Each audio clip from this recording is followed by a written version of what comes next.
You are here now, in this moment, in this room, in this bed. The day has ended. The world outside your window has grown quiet, or perhaps it hums with its own distant rhythm, the sound of wind through leaves, the occasional car passing in the darkness, the soft settling of your home around you. Whatever sounds exist, they are part of the night now. And the night is vast and patient and asks nothing of you. Feel the weight of your body against the mattress beneath you. Notice how it holds you without effort, without judgment, simply supporting you as the earth itself supports all things. Your pillow cradles your head.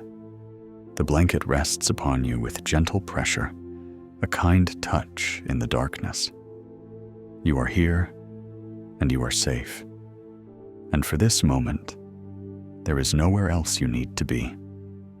The day that has passed, with all its demands, its conversations, its small victories and quiet disappointments, that day is dissolving now, like mist in morning sun. It cannot follow you here. You carried it as far as you could, and now you are allowed to set it down. Not forever, perhaps, but for now, for tonight, for these hours of darkness that belong only to rest. Outside, somewhere beyond your walls, a storm may be passing. Or perhaps the storm is inside you, the weather of your mind, the turbulence of thoughts that circle and return, the winds of worry that blow through the landscape of your consciousness. How many nights have you lain awake like this, feeling the tempest of your own thinking, the relentless motion of your mind refusing to settle? You are exhausted, perhaps, not just tired in your body, though your body holds its own weariness, but tired in that deeper place where exhaustion lives. The fatigue of carrying too much, of trying to control what cannot be controlled, of fighting battles that were never yours to win. The world asks so much. You ask so much of yourself. And tonight, just for tonight, you are allowed to stop asking. There is an ancient wisdom that speaks to this moment, a philosophy born in gardens and porticos 2,000 years ago, where men and women, much like you, sought peace in a world that offered little peace. They faced their own storms, wars and plagues, political upheaval, personal loss, the great turning wheel of fortune that lifts us up and casts us down without regard for our wishes. And in the midst of all that chaos, they discovered something extraordinary. They learned that peace is not found in the absence of storms, but in a different relationship with the storm itself. They learned that serenity does not require the world to be different than it is. It requires only that we see the world clearly, accept what comes with grace, and release our grip on what was never ours to hold. Tonight, you will learn this too. Not through effort or striving, not through one more act of will, but through allowing, through releasing, through the gentle practice of letting go. And as you learn, as these words wash over you like waves upon a shore, you will find yourself drifting deeper into calm, deeper into rest, until finally sleep comes to claim you with its soft and tender hands. So settle now. Adjust your position if you need to. Find that place of comfort where your body can truly rest. Let your eyes close, or if they are already closed, let them soften behind your eyelids, no longer trying to see, no longer searching. Let your breath find its own rhythm, deep and slow and easy. You need not control it. Your body knows how to breathe. It has been breathing since your first moment in this world, and it will continue long after you surrender to sleep. The storm is here, yes, but so are you. And in the pages of ancient wisdom, in the teachings of philosophers who walked in sandals on dusty roads and wrote by lamplight in quiet rooms, there is a map through the storm, not around it, not over it, through it.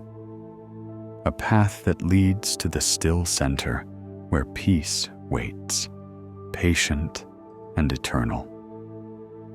Let us walk that path together now, you and I, moving slowly through the night, discovering what the Stoics knew, that the greatest freedom is found not in controlling the world, but in mastering the only thing that was ever truly yours to master: your own mind, your own response, your own inner weather. The night is long, and we have time, all the time we need. There is no hurry here, just the slow unfolding of understanding, the gradual dissolution of tension, the gentle descent into the peace that lives beneath all storms, always there, always waiting, always available to those who know how to look. Breathe in slowly now. Hold it for just a moment, and release. Let the storm be what it is. Let the night hold you. Let the ancient wisdom speak. We begin. Once, in a time that might have been yesterday, or might have been 1,000 years ago, for the sea is timeless, and the lessons it teaches are eternal, there was a sailor who made his living on the water. He was not a young man, this sailor. His face was weathered by wind and salt, his hands rough with the memory of countless ropes pulled taut, countless sails adjusted to the changing wind.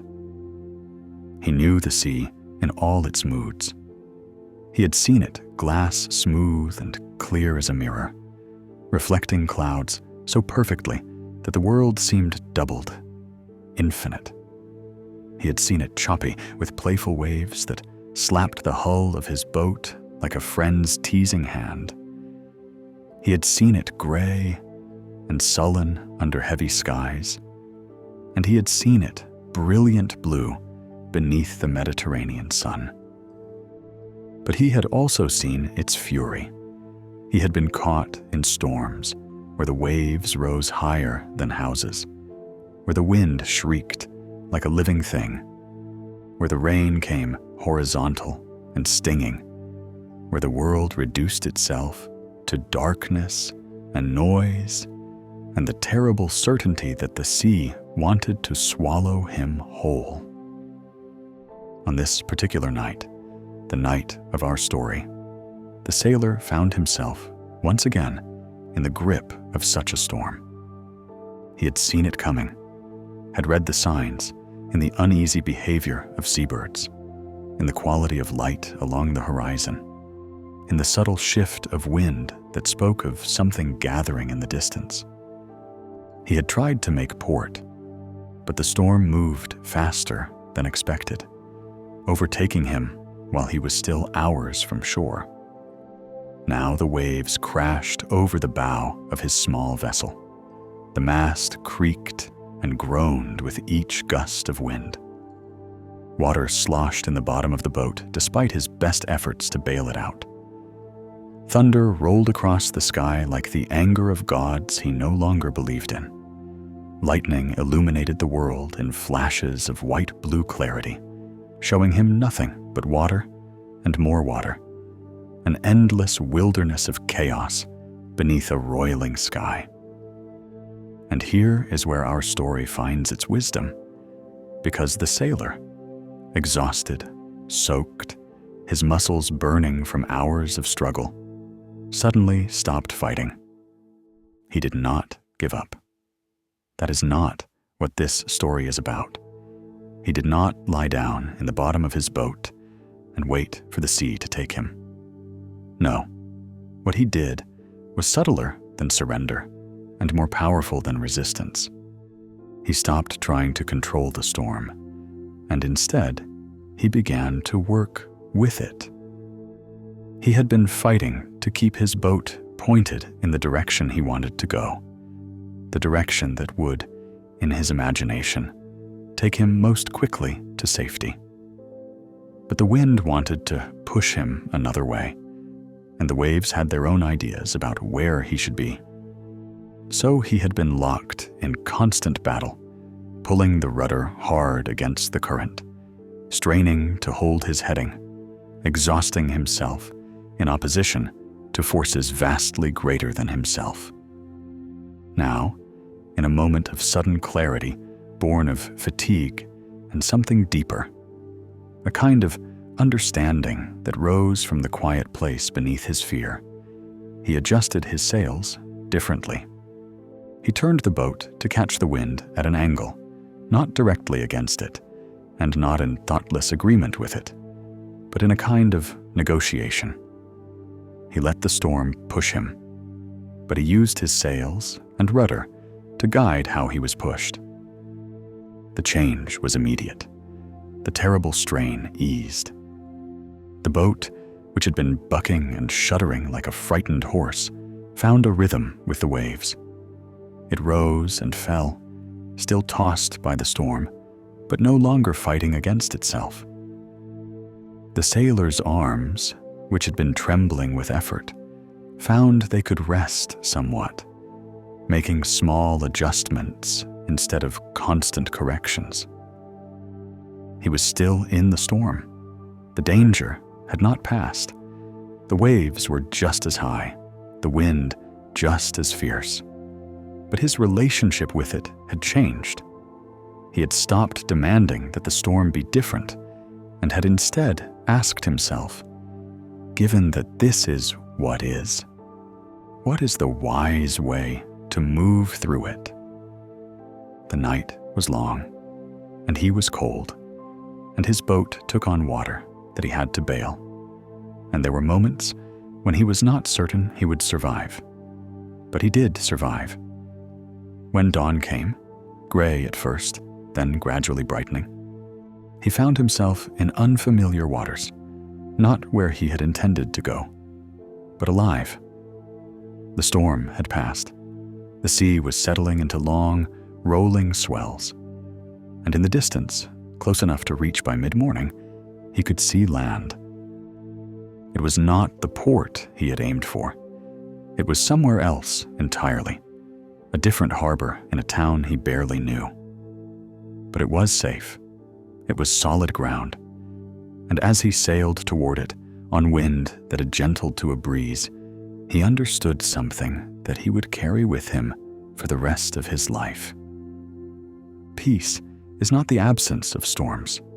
Peace is not found by demanding that the wind blow only when and how we wish. Peace is not control over circumstances, for circumstances cannot be controlled. The storm comes when it comes. The wind blows from whatever quarter it chooses. The sea rises and falls according to its own nature, indifferent to our plans and our preferences, and our desperate need for things to be otherwise than they are. Peace, true peace, deep peace, the kind of peace that sustains you even in darkness, even in danger, even in the midst of chaos. That peace comes from harmony, from acceptance, from the wisdom to know what can be adjusted and what must simply be endured. From the strength to bend without breaking, to yield without collapsing, to work with reality rather than against it. The sailor lived many more years after that night. He faced other storms, other dangers, other moments of fear and uncertainty. But he was never quite the same after that dawn when he limped into an unfamiliar harbor and felt solid ground beneath his feet again. He had learned something in the darkness, something in the struggle, something in the moment when he stopped resisting and started responding. He had learned what the ancient philosophers knew, though he had never read their words, though he knew nothing of their schools and their debates and their careful logic. He had learned it directly, the way all true wisdom must eventually be learned, through experience, through necessity, through the great teaching that comes when we finally release our illusions of control. And now, in the comfort of your bed, in the safety of this room, you can learn it too. Not through storm and danger. You need not risk your life to gain this wisdom, but through reflection, through the careful examination of your own storms, your own struggles, your own exhausting battles against winds you cannot calm and waves you cannot smooth. The sailor teaches us this. Let the storm be what it is. Adjust your sails. Find your harmony with what cannot be changed. And trust that even if you do not arrive where you planned, you will arrive somewhere. Somewhere real, somewhere solid, somewhere you can rest. Like the sailor, you too can find peace in motion, calm in chaos, rest in the rhythm of forces greater than yourself. You need not fight tonight. You need not struggle. You need only adjust your sails, release your grip on the rudder of control, and let the night carry you where it will. The storm is passing. The sea beneath you knows the way. Trust it now. Trust the darkness. Trust the ancient wisdom that speaks through this simple story of water and wind and the courage to stop fighting. Breathe like the sailor breathed when he finally understood. Deeply, slowly, with acceptance, with grace. The harbor is closer than you think. Sleep is closer than you think. Peace is here now, in this moment, if you will only adjust your sails and let go. In ancient Athens, and later in Rome, there lived philosophers who devoted their entire lives to a single question. How can a human being find peace in a world of chaos? How can we be happy when fortune is fickle?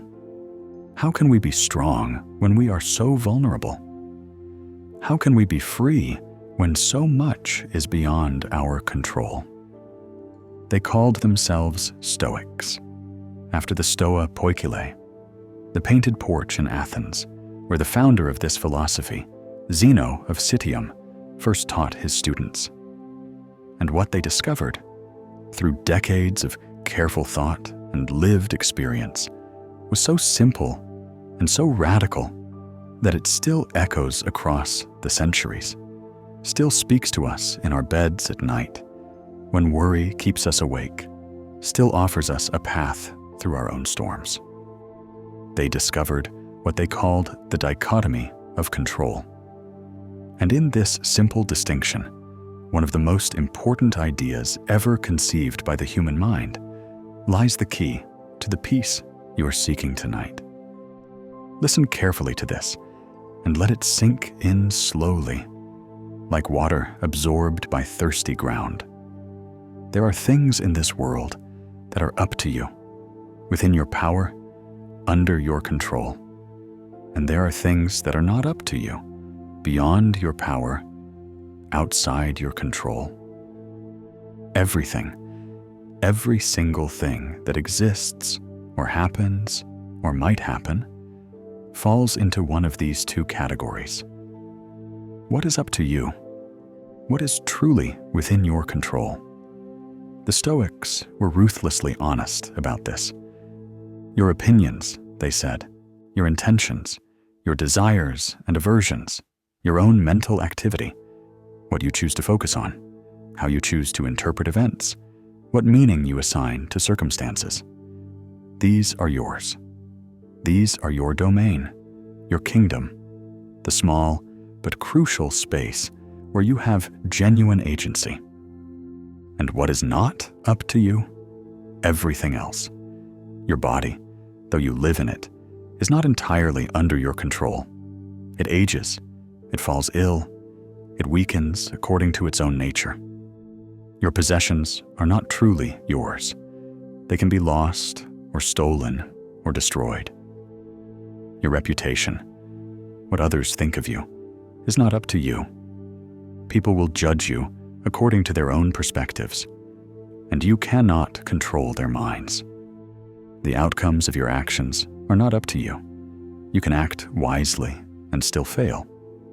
You can try your best and still be defeated. Other people's behavior is not up to you. The past is not up to you. It is finished, unchangeable, set in stone. The future is not up to you. It will unfold according to causes and conditions far beyond your influence. Even your emotions, the Stoics taught, are not directly under your control, though they arise from judgments that are. You cannot simply decide not to feel fear or sadness or anger, but you can examine the thoughts that give rise to those feelings. You can question your interpretations. You can choose where to direct your attention. Now, let this settle in your mind. Let it be strange at first, even uncomfortable, because if you truly accept this distinction, if you really understand it in your bones, your entire relationship with life changes. Completely, irrevocably.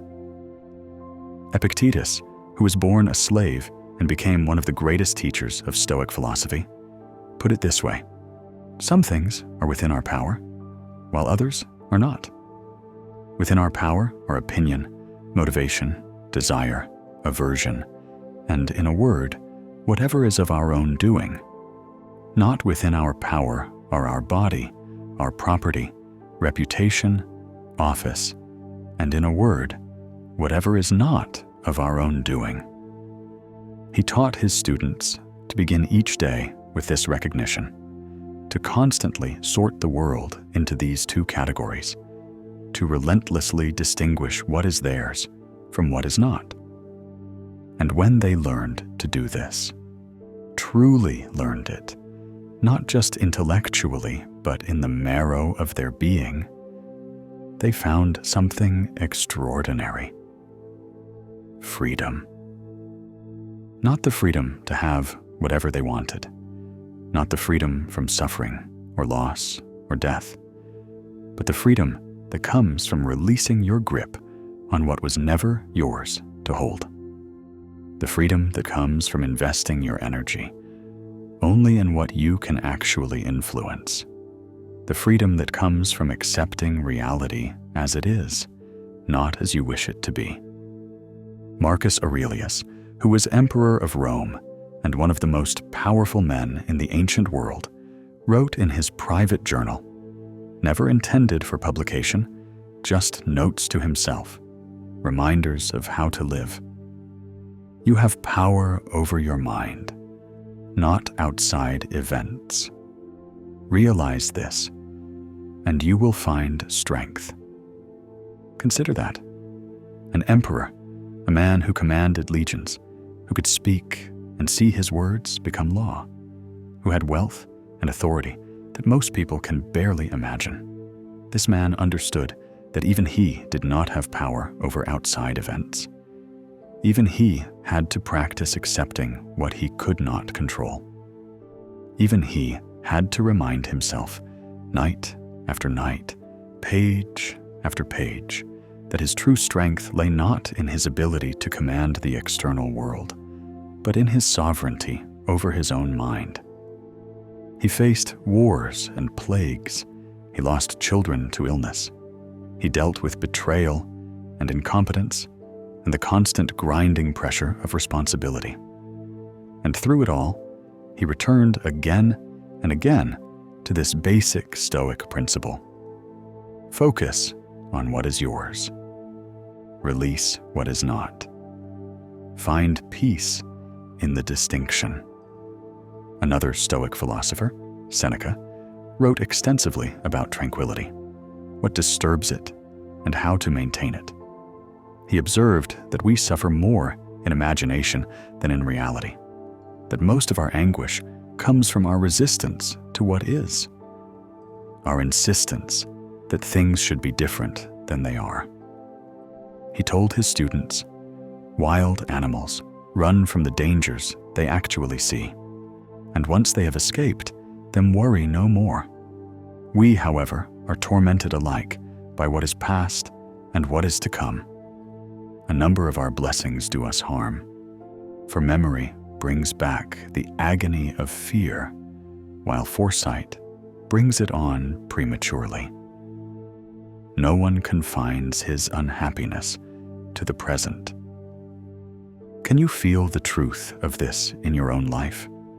How much of your suffering exists, not in this moment, but in your memories of past pain or your anticipation of future disaster? How often are you tormented by things that are not actually happening right now, in this bed, in this room, in this breath? The Stoics saw this clearly.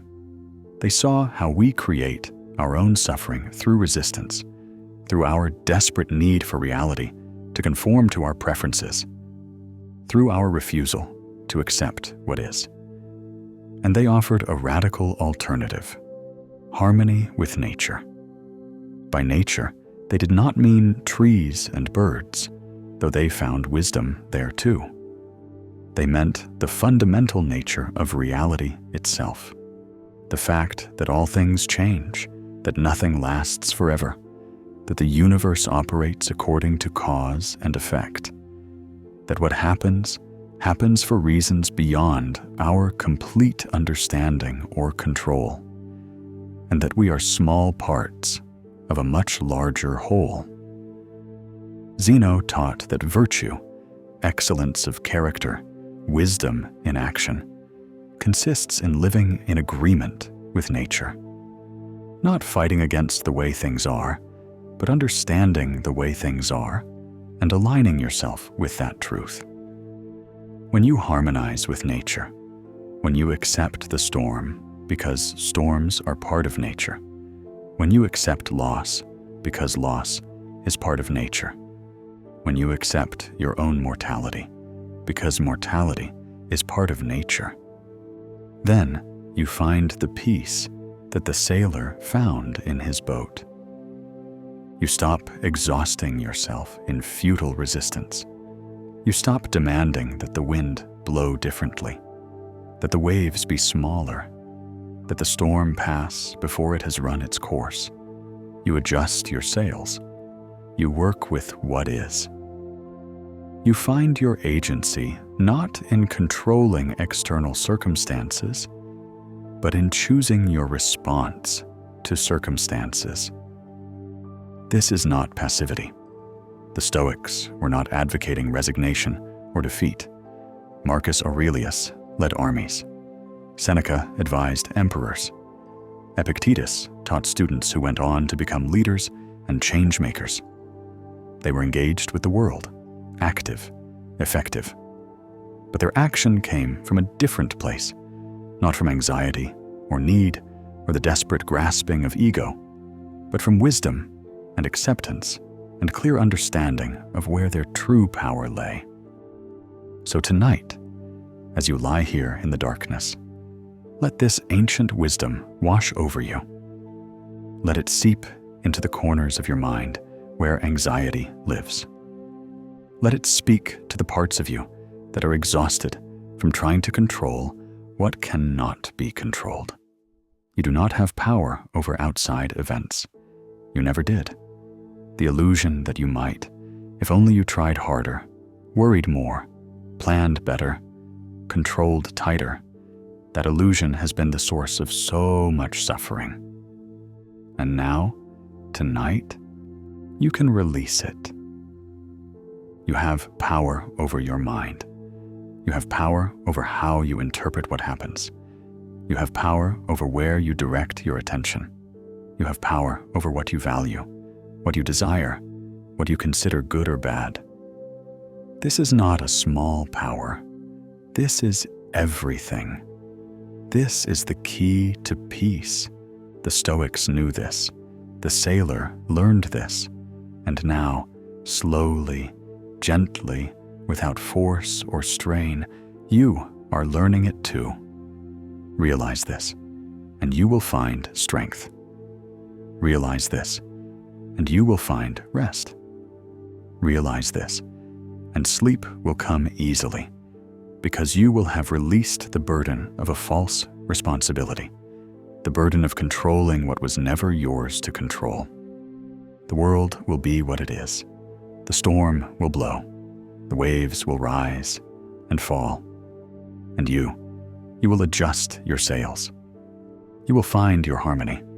You will rest in the truth of what is, not in the exhausting fantasy of what should be. This is what the Stoics knew. This is what they offer you tonight, across the gulf of centuries, speaking in words preserved in books, speaking through the timeless wisdom of acceptance and courage and grace. Let it in now. Let the resistance dissolve.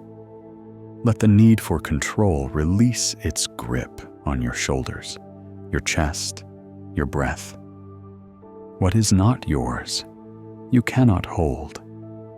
What is yours, you cannot lose. Know the difference and be free.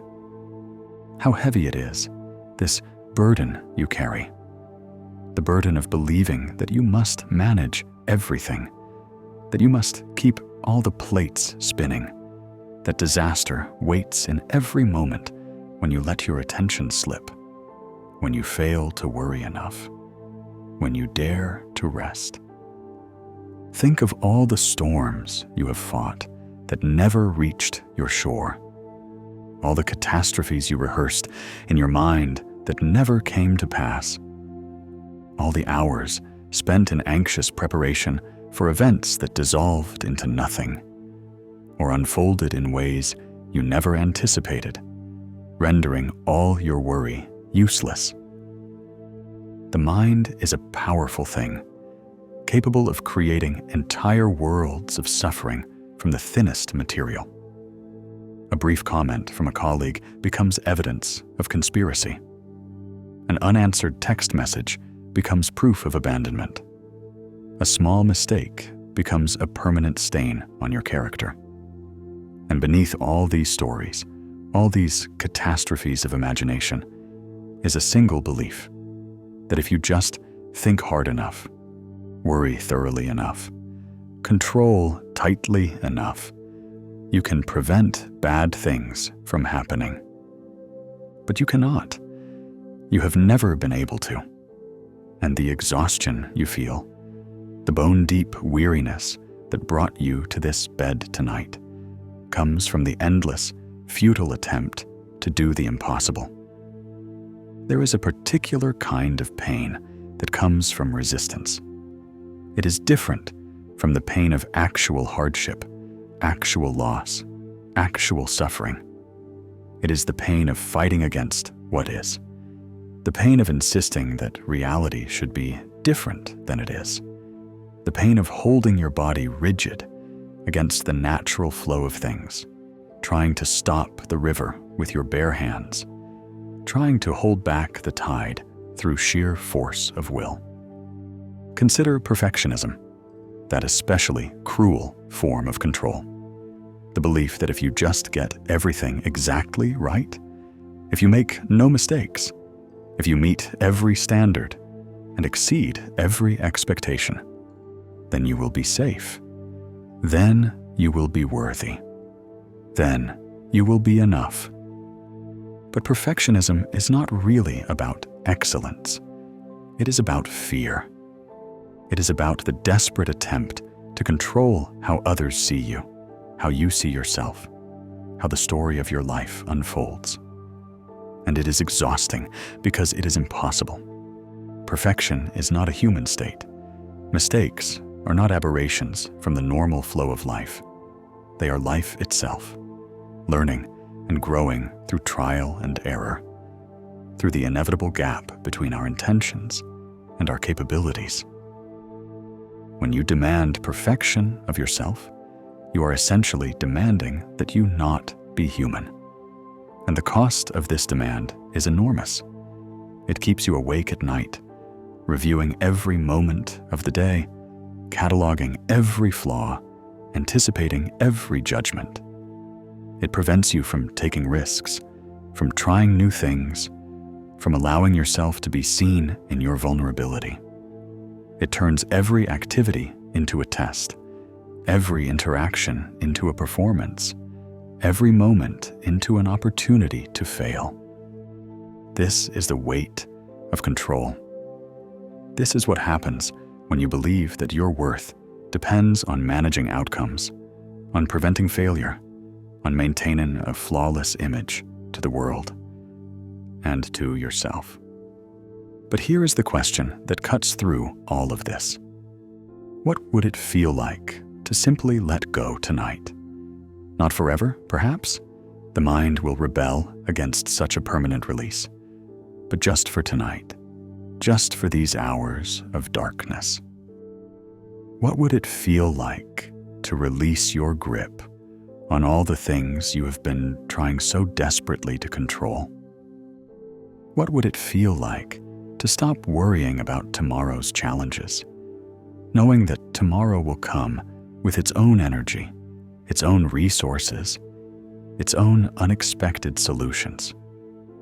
What would it feel like to forgive yourself for today's imperfections, recognizing that you did what you could with what you had, and that is enough?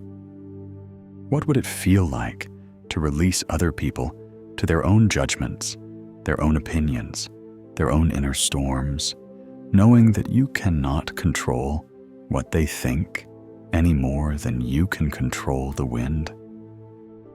What would it feel like to trust, just for tonight, that you do not have to manage the universe, that the sun will rise without your anxiety to prompt it, that the world will continue turning even while you sleep, that life will go on unfolding according to its nature, whether you worry or whether you rest? The Stoics understood that most of what we call suffering is actually resistance. Pain is inevitable. The body ages, people die, circumstances change in ways we do not want. But suffering, the mental anguish that accompanies pain, suffering is often optional. It arises from our refusal to accept what is, our insistence that things be different, our belief that if we just fight hard enough, we can make reality conform to our preferences. Seneca wrote, "We suffer more often in imagination than in reality. Let that land." Most of your suffering is not about what is actually happening right now. It is about your thoughts about what is happening, your interpretations, your stories, your fears about what might happen, your regrets about what did happen, your resistance to the simple, irreducible fact of the present moment. Right now, in this bed, are you actually in danger? Are you actually suffering? Or is your suffering something you are doing to yourself through the stories you tell, the control you cannot release, the future you are trying to manage before it arrives? Epictetus taught, "It's not what happens to you, but how you react to it that matters." This is not about positive thinking or pretending that bad things are good. It is about recognizing where your power actually lies. You cannot always choose what happens, but you can always choose how you meet what happens.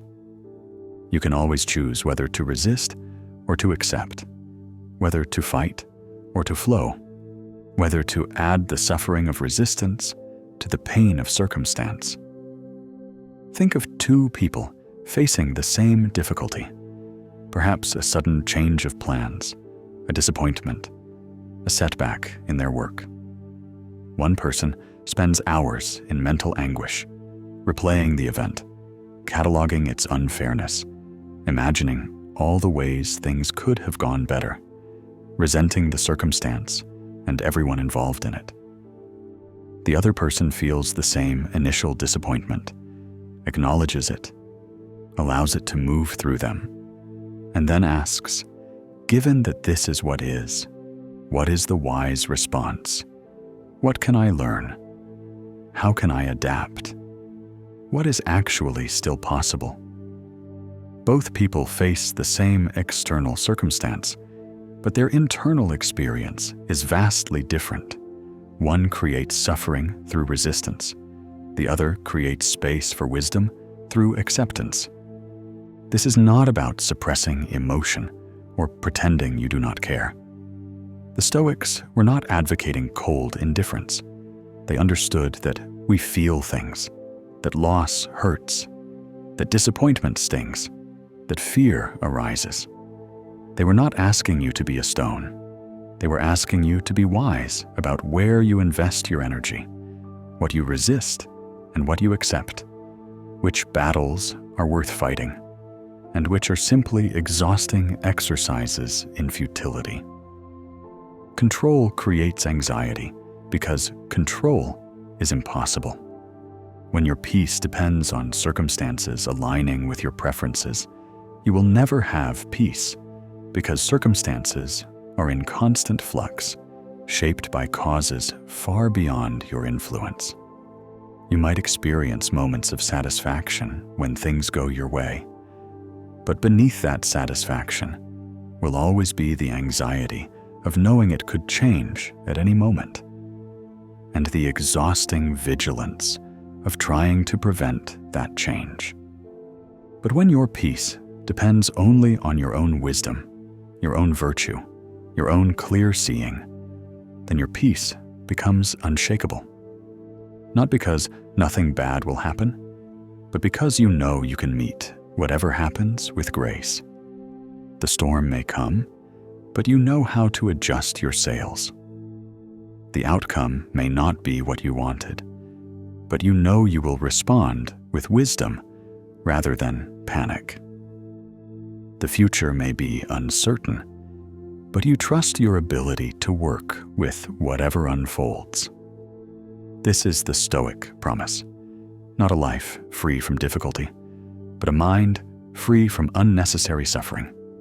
Not control over circumstances, but mastery over response. Not the absence of storms, but peace in the midst of storms. Not immunity from change and loss, but the strength to meet change and loss with courage and acceptance.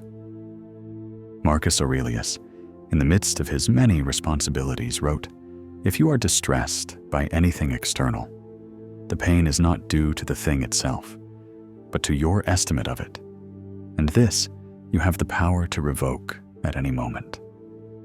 At any moment, even now, even tonight. You have the power to revoke the interpretation that is causing you pain. You have the power to release the belief that you must control what cannot be controlled. You have the power to lay down the burden of perfectionism, of endless vigilance, of fighting against the nature of reality itself. How many storms have you fought that never reached the shore?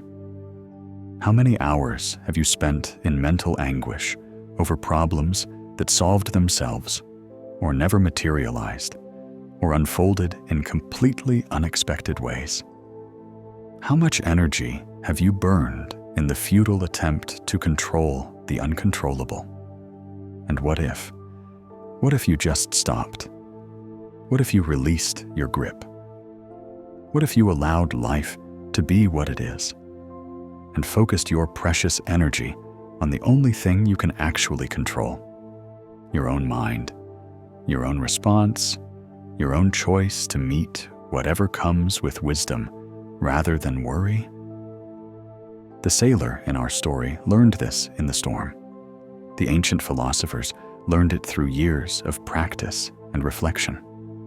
And you can learn it too, right here, right now, in this bed, in this moment of darkness and quiet. You do not have to fight tonight. You do not have to control. You do not have to be perfect or manage outcomes or prevent every possible disaster. You only have to be here, breathing, resting, allowing. The world will take care of itself. Life will unfold according to its nature. And you can finally rest. Let go of the weight. Let go of the need to control. Let go of the stories about what should be different. Let reality be exactly what it is. And find in that acceptance a peace deeper than any you could create through resistance. This is the wisdom of the Stoics. This is the lesson of the storm. This is the gift of this moment. Release, accept, rest. You are allowed. Now we turn from understanding to practice, from philosophy to breath, from ancient words to present moment. Because wisdom that lives only in the mind is incomplete.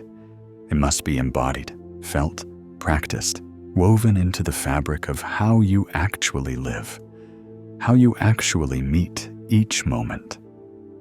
The Stoics were practical people. They did not just think about virtue. They practiced it daily. They did not just discuss acceptance. They cultivated it through regular reflection. And they had specific practices, rituals that they performed each day, and especially each night, to strengthen their capacity for wisdom, to train their minds in the art of letting go. Marcus Aurelius, who ruled an empire and could have spent his evenings in any entertainment or distraction imaginable, spent them instead in reflection. Each night, before sleep, he would review his day, not with harsh judgment, not with the cruel voice of perfectionism, but with honest, compassionate assessment. He would ask himself, what did I do well today? Where did I act with virtue? Where did I fall short? Where did I let passion override reason? What can I learn from today's events? This was not self-flagellation. It was training. Like an athlete reviewing film of their performance to improve their technique, Marcus was training his mind to recognize wisdom and folly, to strengthen what served and release what did not, to become gradually, incrementally, day by day, more capable of meeting life with grace. Tonight, you can practice this too, not straining to remember every detail of your day that would defeat the purpose, which is relaxation and peace, but gently, softly, allowing the day to pass through your memory like a river flowing through your consciousness, neither grasping nor avoiding, just noticing. What did you do well today? Perhaps you were kind to someone. Perhaps you completed a task that had been weighing on you. Perhaps you simply got through a difficult day with perseverance. Perhaps you took care of your body, or called someone you love, or paused to notice something beautiful. Whatever it was, large or small, take a moment to acknowledge it. Not with pride or inflation of ego, but with simple recognition. This was good. This reflected the person I want to be. And where did you fall short? This question is harder because the ego resists it, because perfectionism wants to either deny all flaws or magnify them into catastrophes. But you can find a middle path. You can acknowledge with gentleness, without harsh judgment, that you are human and learning. And sometimes you act from fear or anger or fatigue rather than wisdom. Perhaps you were impatient with someone. Perhaps you avoided a difficult conversation. Perhaps you indulged in distraction when you knew you should be resting. Perhaps you were harsh with yourself or with others. Perhaps you forgot, for a time, the wisdom you are learning tonight. Forgot that so much is beyond your control. Forgot to adjust your sails. Forgot to work with the storm rather than against it. Whatever it was, you can acknowledge it now. Not to torture yourself, not to spiral into guilt or shame, but to learn. To say, yes, this happened. This was not my best self. What was I afraid of in that moment? What need was I trying to meet? What would wisdom have looked like? And then, and this is crucial, you release it.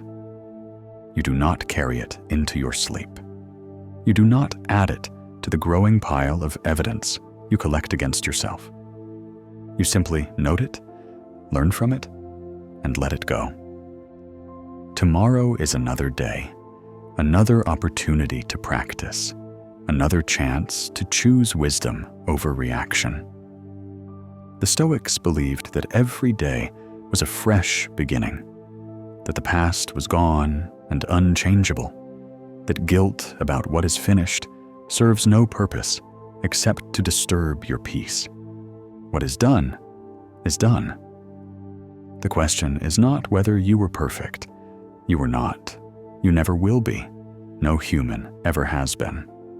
The question is whether you learned something, whether you can carry that learning forward, whether tomorrow you might choose differently. Seneca wrote to his friend Lucilius, "Keep on as you have begun, and make all possible haste, so that you may have longer enjoyment of an improved mind, one that is at peace with itself." The goal is not perfection, but improvement. The goal is not to never fall, but to fall less often and with more grace. The goal is progress, gradual and patient, toward a mind that is at peace with itself. And here, in this practice of nightly reflection, you are training that peace. You are teaching your mind that it is safe to look honestly at itself, that mistakes do not define you, that learning is possible, that tomorrow always offers another chance. So breathe now. Let the day settle behind you, like dust settling after a journey. What happened, happened. You did your best with what you knew, with the energy you had, with the clarity available to you in each moment. Some moments were wise, some were not.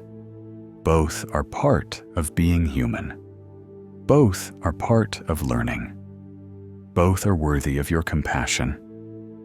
Now let us move from reflection to release. Let us practice the art of letting go, not just philosophically, but physically, in your body, in your breath, in the tangible reality of this moment. Begin with your breath. Notice it now, flowing in and out without any effort from you. Your body knows how to breathe. It has been doing this since before you could think, since before you had words, since your first gasp of air in your first moment of life. It will continue doing this as you sleep, as you dream, asking nothing of your conscious mind, requiring no management or control. Breathe in slowly now, through your nose if you can. Feel the cool air entering, filling your chest, expanding your belly. Hold it for just a moment at the top, not with strain, but with gentle pause, and then release. Let the breath flow out like water flowing downhill, natural and easy, carrying with it some small portion of the day's tension. Again, breathe in. The breath is a gift, freely given, asking nothing in return. You do not have to earn it. You do not have to perfect it. You only have to allow it. And breathe out. Each exhalation is a letting go, a small surrender, a momentary practice of release. One more time. In through the nose, slow and steady, filling yourself with air and with this moment, with the reality of being alive, of being here, of having a body that breathes and a mind that can observe that breath. And out, letting go, releasing. The breath teaches us what we have been learning tonight. You cannot control it absolutely. Try to hold your breath forever, and your body will override you, gasping for air despite your will. But neither is it entirely beyond your influence. You can choose to deepen it, slow it, bring awareness to it.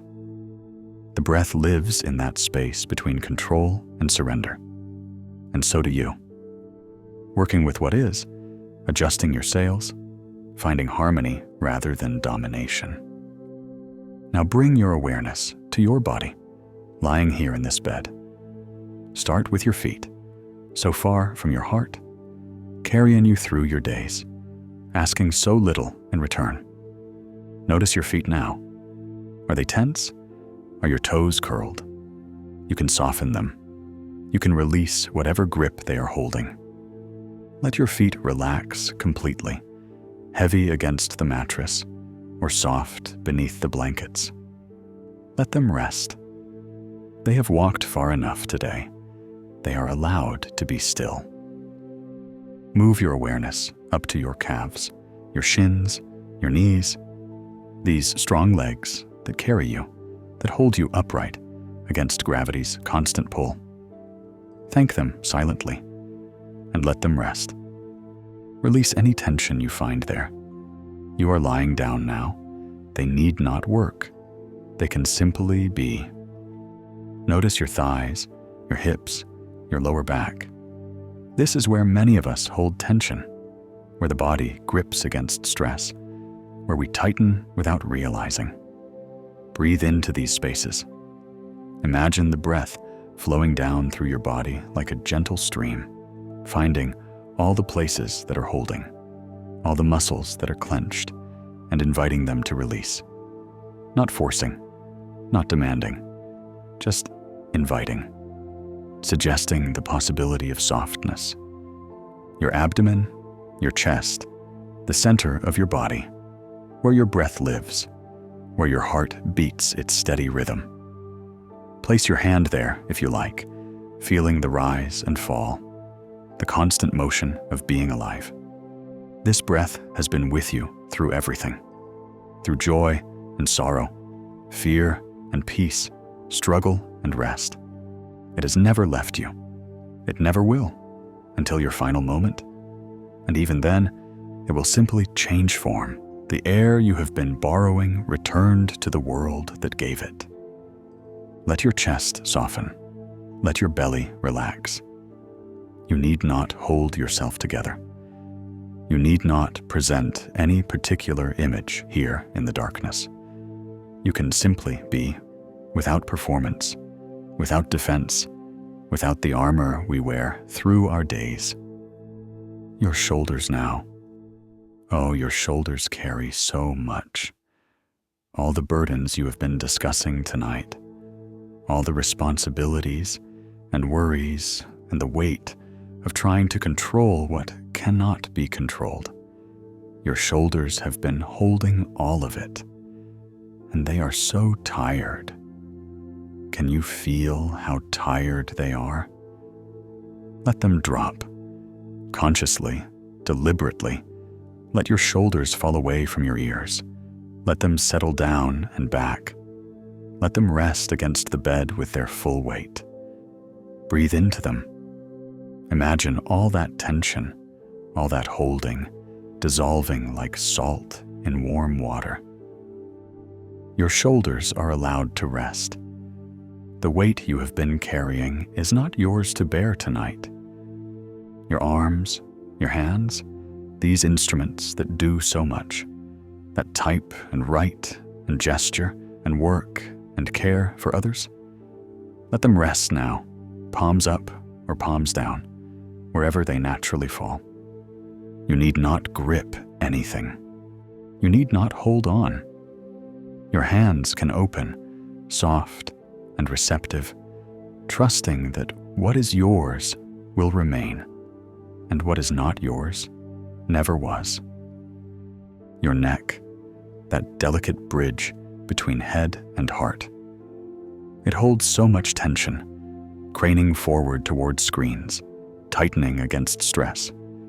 Adjust your pillow if you need to, finding that place where your head is truly supported, where your neck can lengthen and release. Move your head gently from side to side if that feels good. Just a small rotation, letting go of the day's holdings. Your jaw, are you clenching it right now? So many of us carry tension in our jaws without knowing it, grinding our teeth in sleep, holding our mouths tight against words we did not say. Let your jaw go slack. Let your tongue rest soft in your mouth. Let your teeth separate slightly. You need not hold any particular expression. Your face can be neutral, at rest, without effort. Your eyes, behind closed lids. Let them settle in their sockets, no longer searching, no longer trying to see. Let your forehead smooth. Let your eyebrows relax. All the muscles of your face, which have been animated all day with expressions and reactions and the constant subtle work of social interaction. All these muscles can rest now. And finally, your mind. Your busy, brilliant, exhausting mind that never stops, that is always working, always planning, always worrying or hoping or remembering or anticipating. Your mind that brought you to this moment, seeking rest, seeking peace, seeking some relief from its own relentless activity. You cannot force your mind to be quiet. Trying to control your thoughts is like trying to control the waves. It only creates more turbulence. But you can practice what we have been learning. You can notice your thoughts without being controlled by them. You can observe them like clouds passing across the sky, sometimes dark and heavy, sometimes light and wispy, but always moving, always temporary, none of them the essential you that watches them pass. When a thought arises, and thoughts will arise, this is what minds do. You need not fight it or follow it. You can simply notice there is a thought about tomorrow. There is a memory of today. There is a worry about what someone thinks of me. You can acknowledge the thought like you would acknowledge a passing bird. You see it, you note it, and then it flies on. Epictetus taught that we should be like travelers at an inn. The thoughts and feelings that visit us are not ours to keep. They are temporary guests. We can be hospitable to them without clinging to them, without demanding that they stay or insisting that they leave. We can let them pass through as they naturally will if we do not grasp at them. Some thoughts will be gentle visitors, easy company. Others will be more difficult, the worried thought, the regretful memory, the anxious projection about the future. With these, you can practice what the Stoics taught. You can ask yourself, is this within my control? Can I do anything about this right now, in this moment, in this bed? If the answer is no, if the thought is about something past or future, about someone else's behavior or opinion, about outcomes you cannot determine, then you can practice releasing it. Not violently, not with frustration at your mind for producing such thoughts, but with gentleness. You can say to yourself, this is not mine to hold tonight. This is not mine to control. I release it to the universe, to tomorrow, to the natural unfolding of things. Right now, I only need to breathe and rest. If the answer is yes, if there is something you genuinely need to do tomorrow, something within your power, then you can acknowledge it. You can say, yes, I will address this when the time comes. I will bring my best self to it. But right now, the wise action is rest. Right now, what I control is my choice to sleep, to restore myself, to trust that tomorrow I will have the energy and clarity to do what needs doing. Marcus Aurelius practiced this. Each night, after his reflection on the day, he would remind himself of Stoic principles. He would tell himself that tomorrow might bring difficulties, that other people would be frustrating or unreasonable, that circumstances would not align with his preferences.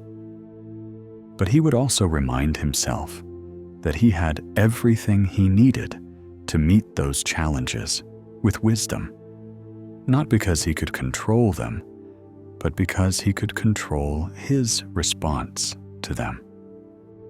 He wrote, "When you wake up in the morning, tell yourself, the people I deal with today will be meddling, ungrateful, arrogant, dishonest, jealous, and surly. They are like this because they can't tell good from evil. But I have seen the beauty of good and the ugliness of evil, and have recognized that the wrongdoer has a nature related to my own, not of the same blood or birth, but the same mind, and possessing a share of the divine." This was not pessimism. It was preparation. It was the practice of accepting reality as it is, rather than being shocked and disturbed when reality fails to meet unrealistic expectations. It was the practice of setting his mind in advance toward wisdom, toward compassion, toward the recognition that he could not control others, but he could control himself. You can practice this too, gently, without effort, just letting these ideas settle in your mind as you settle into your bed. Tomorrow will come. It will bring whatever it brings. Some of it will be pleasant, some difficult. Some people will delight you, others will frustrate you. Some plans will work out, others will need adjustment. This is the nature of life. This is what the sailor learned about the sea. And you will meet it all with whatever wisdom you have cultivated. You will adjust your sails. You will work with what is. You will focus on what is within your power and release what is not. You will not be perfect at this. You will forget sometimes, get caught up in reaction, find yourself fighting storms instead of flowing with them. And that is fine. That is part of the practice. Each moment offers a new opportunity to remember, to return to wisdom, to choose acceptance over resistance. But tonight, you need not think about tomorrow. Tonight, you can practice the ultimate form of acceptance of rest itself. Trust that sleep will come. Trust that your body knows how to restore itself. Trust that 8 hours from now, or 6, or however many you are given, you will wake with some measure of renewal, some restoration of energy, some fresh perspective on whatever challenges await. Let each breath be a practice of letting go. Breathe in acceptance. Breathe out control. Breathe in this moment. Breathe out all others. Breathe in peace. Breathe out resistance. Your body is heavy now, sinking into the mattress, supported by the bed and by the earth beneath it. Held by gravity in a constant embrace, your breath is slow and deep, requiring no effort, no management. Your mind is settling like silt in water, the thoughts stirring less frequently, the spaces between them growing wider and more peaceful.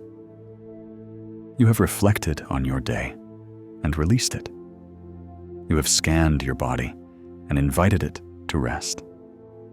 You have remembered the wisdom of the Stoics and planted it in the garden of your consciousness, where it will grow while you sleep, where it will be there when you wake, a little stronger, a little deeper rooted. The sailor is in his harbor now, safe on solid ground. The storm has passed. The ancient philosophers have spoken their wisdom across the centuries, and you have heard them. Marcus Aurelius is no longer emperor, but his words remain, offering guidance to anyone who will listen. Epictetus is no longer a slave, but his teaching of freedom, true freedom, inner freedom, still liberates those who understand it. Seneca is long gone, but his reflections on tranquility still calm troubled minds. And you are here, now, breathing, resting, letting go. You are practicing what they practiced. You are learning what they learned. You are finding what they found. Peace, not in the absence of storms, but in harmony with them. Peace not through control of circumstances, but through mastery of response. Peace not as something to achieve tomorrow, but as something to allow right now. Listen to the night around you. What sounds does it hold? Perhaps silence, that rich and textured silence that is never truly silent, but full of subtle sounds. The house settling, your own breathing, the distant hum of the world continuing its turning. Perhaps there are sounds, wind in trees, rain against windows, the far-off sound of traffic, or night birds, or the settling of the building around you. Whatever sounds exist, they are part of this moment, part of the reality you are accepting rather than resisting. They are like thoughts passing through the mind, neither good nor bad, just present, just part of what is. You need not grasp at pleasant sounds or push away unpleasant ones. You can let them all be, let them arise and fall. Let them exist without needing you to judge or control or manage them. The darkness, too, is your friend tonight. Not something to fear or fight against, but something to rest in, to allow to hold you. In darkness, we are freed from the constant demands of vision, from the need to present ourselves, from the bright and busy world of doing. In darkness, we can simply be. The Stoics sometimes practiced negative visualization, imagining loss, difficulty, death itself, not to torture themselves, but to appreciate what they had, to prepare their minds for change, to remember the impermanence of all things. But tonight, you need not visualize anything negative. Tonight, you can practice positive acceptance, accepting the gift of this bed, this breath, this moment of rest. Accepting that you are alive, that you have made it through another day, that you are here, now, safe, allowed to rest. Everything that needed to happen today has happened. Everything that needs to happen tomorrow will happen in its own time. Right now, there is nothing to do, nowhere to be, no one to impress or satisfy or please. Right now, you can simply exist, breathing in and breathing out, held by the earth, surrounded by the night, free from the burden of control. The Stoic night ritual ends with gratitude, not forced or performative gratitude, but simple recognition of what is good, what remains, what holds despite all that changes. You might bring to mind one thing you are grateful for, not something grand or profound necessarily, but something real. The comfort of this bed, the fact that you have a place to rest, someone you love or who loves you, something beautiful you noticed today, a color, a sound, a moment of connection. something in your body that still works, that serves you, that carries you through your days. Or you might simply be grateful for this moment itself, for the fact that you are learning, growing, changing, for the fact that you found this wisdom, that you are allowing yourself to receive it, for the fact that tonight you are choosing rest over resistance, acceptance over control, peace over the endless anxiety of trying to manage the unmanageable. Seneca wrote, "True happiness is to enjoy the present, without anxious dependence upon the future, not to amuse ourselves with either hopes or fears, but to rest satisfied with what we have, which is abundantly sufficient." Rest satisfied now. Rest in the sufficiency of this moment. Rest in the wisdom you have learned and the practice you have begun. Rest in the acceptance that you have cultivated, however imperfectly. Rest in the knowledge that the storm will pass, that morning will come, that life will continue unfolding, and that you have everything you need to meet it with grace. Your breath is slower now. Your body is heavy and relaxed. Your mind is quieting, the thoughts stirring less urgently, less frequently. The day is behind you, released and forgiven. Tomorrow is not yet here, and you do not need to meet it until it arrives. Right now, there is only this, breath and darkness and the gentle descent towards sleep. There is only this moment of letting go, of trusting, of allowing rest to come in its own time, in its own way. The Stoics would tell you that sleep itself is a practice of acceptance, a nightly surrender, a temporary death that teaches us not to fear the final one, a letting go of consciousness and control that we cannot prevent and should not resist. Each night, we practice dying to the day, releasing our grip on waking life, trusting that we will return. And each morning we are reborn, given another chance, another day to practice wisdom, another opportunity to adjust our sails and flow with the storm. But you need not think about morning now. You need only think about this breath, and the next one, and the next. Only think about the softness of your body, the quiet of the night, the peace that comes when we finally stop fighting and allow ourselves to rest. Let go now. Let go of everything. Let go of the day and tomorrow.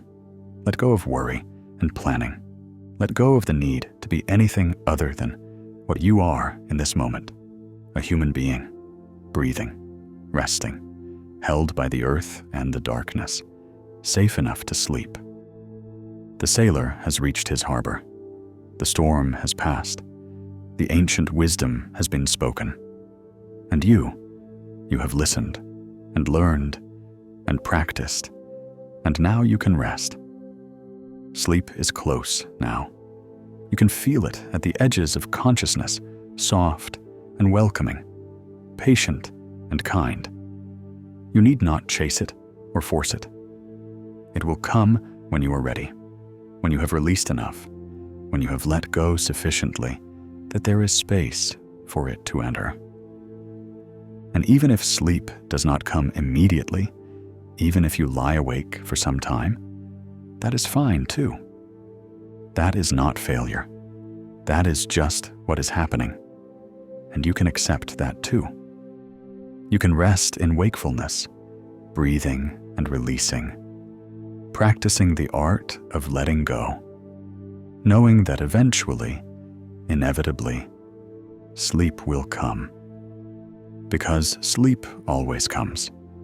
It is part of nature, part of the rhythm of life, as certain as the tide that pulled the sailor to shore, as reliable as the breath that fills your lungs.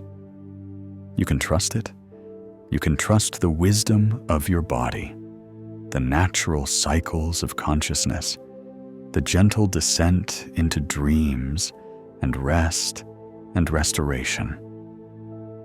Let each breath carry you deeper. Let each exhalation be a letting go. Let the darkness hold you. Let the night carry you. Let the ancient wisdom support you.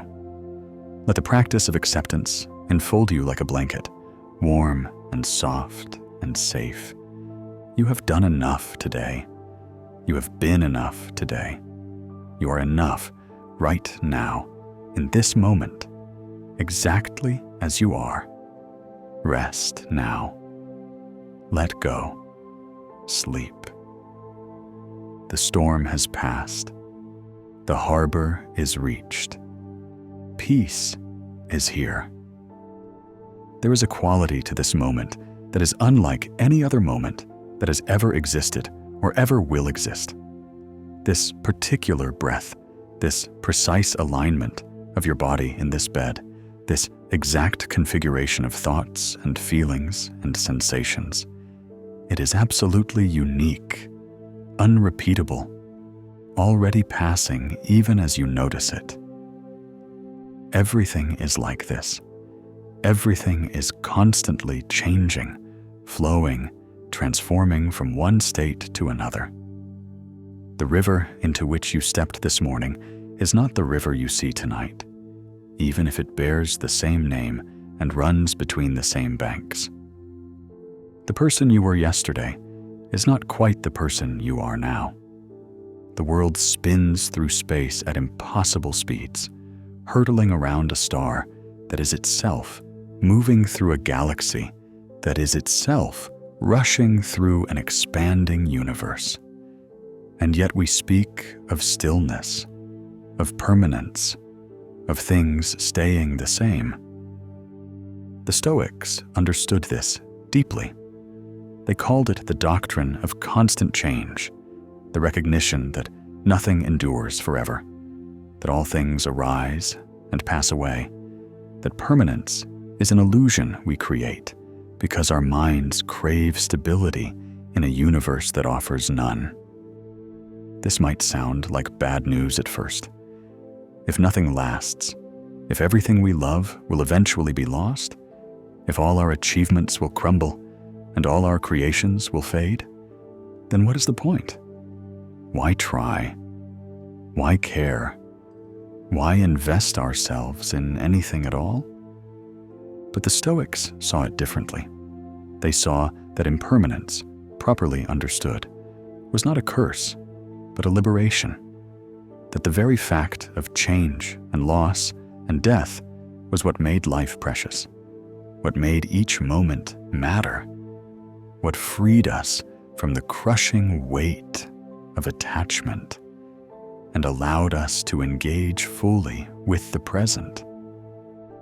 Marcus Aurelius meditated on impermanence constantly. In his journals, he returns to it again and again, reminding himself that everything is temporary, that all things pass.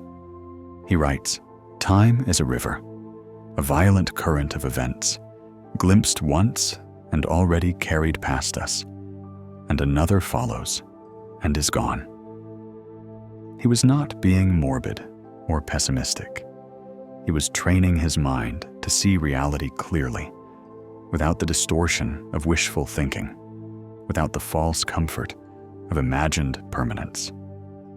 He was preparing himself to let go gracefully when letting go became necessary, as it always does. Think of the sailor in our story, clinging to his plan of reaching a particular port. If he had insisted absolutely on that outcome, if he had refused to accept any other possibility, he would have fought the storm until it killed him. But because he could accept that plans change, that destinations shift, that life often takes us somewhere other than where we intended to go, because he could flow with what is rather than rigidly insisting on what should be, he survived.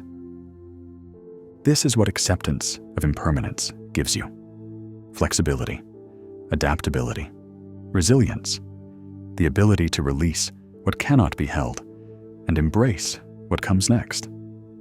The wisdom to know that loss isn't failure, but simply the nature of things, and that new things will arise to replace what was lost, and they too will pass in their turn. Your attachments cause you suffering, not your love. Love itself is not the problem, but attachment, which is love mixed with fear, love mixed with grasping, love mixed with the desperate belief that you can keep things from changing if you just hold on tightly enough. Attachment says, I need this to be happy. I cannot survive without this. My well-being depends on this staying exactly as it is. And attachment is always disappointed, always painful, because nothing stays exactly as it is. But when you love with acceptance of impermanence, when you treasure something while knowing it will not last, when you appreciate someone while understanding that all relationships eventually end in separation or death, when you enjoy what you have without demanding it remain forever, then you are freed to love more deeply, more fully, more presently. Because if you truly know that this might be the last time, the last conversation, the last sunset, the last breath, then you pay attention differently. You stop taking things for granted. You stop postponing appreciation until some imaginary future when conditions are perfect. You stop wasting your present moments in anxiety about maintaining them, and you simply live them fully while they are here.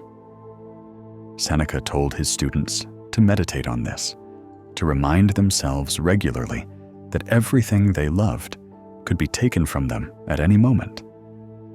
Not to make them paranoid or sad, but to make them grateful, to make them present, to help them release the illusion of control and enter the reality of appreciation. He wrote, "Begin at once to live, and count each separate day as a separate life. Each day is a complete thing unto itself, with its own beginning and end, its own possibilities and limitations. You cannot bring yesterday into today, and you cannot borrow from tomorrow. You have only this day, this moment, this breath, and this is enough. This is actually, remarkably, almost miraculously enough. Because when you are fully present, when you are not dividing your attention between past regrets and future anxieties, when you are simply here in this moment with all your being, then you discover that life is not somewhere else, not in some other time or circumstance. It is here. It has always been here. You have just been too busy trying to control and manage and perfect to notice. The impermanence that frightens you is the same impermanence that makes beauty possible. If roses bloomed forever, would they be as precious? If spring lasted all year, would we celebrate it? If people lived eternally, would we treasure our time with them? Would we forgive as readily? Would we speak our love while we could? Everything you value is made more valuable by its temporary nature. The sunset is beautiful because it fades. The laughter of children is sweet because they will grow up. The comfort of this bed means something because you will have to rise from it. The very fact that you will die makes your life matter, makes your choices count, makes every moment an unrepeatable gift. Marcus Aurelius understood this. Despite being emperor, despite having more power and wealth than almost anyone alive, he never forgot that he was mortal, that his reign would end, that everything he built would eventually crumble. He wrote, "Soon you will have forgotten everything, and soon everybody will have forgotten you." This was not depression speaking. This was freedom. If everything will be forgotten, then you are freed from the crushing weight of legacy, of reputation, of how history will judge you. You can act from virtue alone, from wisdom alone, from love alone, without the contamination of ego, without needing your actions to echo through eternity. You can be good simply because it is good to be good, regardless of whether anyone will remember. And in this freedom from needing to be remembered, you discover the joy of being present, the joy of acting wisely, not for reward or recognition, but because wisdom is its own reward, the joy of loving not to be loved in return or to create some permanent bond, but because love itself is the point, the gift, the meaning. Tonight, as you lie here in the darkness, you can practice this. You can notice how each breath arises and passes away, how thoughts come and go, how sensations in your body shift and change, how sounds begin and end, how even consciousness itself fluctuates between clarity and drowsiness, presence and drift. Nothing is permanent. Everything is flowing. And you're not separate from this flow. You're part of it, made of the same stuff as stars and oceans, arising and passing away like everything else, temporary and precious, exactly because you are temporary. This day is ending. In a few hours, it will be yesterday, then last week, then lost in the blur of memory, then forgotten entirely. The worries that consumed you today will fade. The triumphs will lose their shine. The whole complicated drama of this day will dissolve into the past, irretrievable, unchangeable, done. And tomorrow is not yet here. Tomorrow is a concept, a mental construct, a story you tell yourself about a future that has not arrived and may never arrive, at least not in the form you imagine. Tomorrow will become today, and then it too will pass into yesterday. The endless cycle, the great wheel, always turning. But right now is real. Right now exists. Right now is the only time that ever truly is. The past is memory. The future is imagination. But now is actual. And now, right now, you are breathing. You are resting. You are letting go. Can you feel the freedom in this? Can you sense how releasing the need for permanence actually allows you to be more present, more alive, more engaged with what is actually happening, rather than what you wish would happen or fear might happen? The storm passed. It had to pass. All storms do. They gather, they rage, they exhaust themselves, they dissolve. The sea returns to calm. The sky clears. The sun rises on a new day, different from the day before, carrying its own weather, its own challenges, its own gifts. Your storms pass too. The anxiety that feels like it will consume you forever, it passes. The sadness that seems bottomless, it shifts, lightens, transforms into something else. The anger, the fear, the loneliness, the confusion, all of it arises, peaks, and subsides like waves on the ocean, like clouds across the sky, like seasons turning through the year. Nothing lasts.